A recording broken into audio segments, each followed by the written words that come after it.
In this video, I will show you step by step how to add games to your GameStick Lite 4K. Before you begin, you must have the game ROMs and cover images ready. You'll need the game file such as a .gba file and the corresponding cover image .png file. Now remove the microSD card from your GameStick Lite 4K. Insert into your computer or laptop using microSD card reader. Now, open the microSD card on your computer. At the root level, you will find a folder named Games. Inside the Games folder, games are organized into subfolders based on the console type.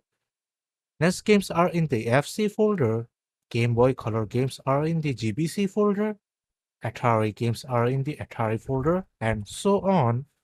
Now, copy your game ROMs and their matching over images into the correct console folder. Make sure the ROM file and its PNG cover image are placed in the same folder. Now, download and install a program called DB Browser for SQLite DB4S on your computer. This tool will allow you to edit the game database on your GameStick SD card. Now, go back to the root of the SD card. Open the games.db file using the DB4S software. In DB4S, you will see several database tables. Focus on the tables needed to register new games. Now, click on the Browser Data tab. Select the TBL-N table from the drop-down menu. Add a new entry from each game you just copied by filling in the necessary fields, such as game title, file path, and cover image.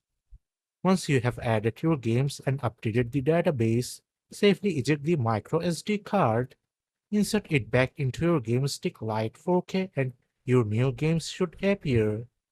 And that's how you add new games to your GameStick Lite 4K.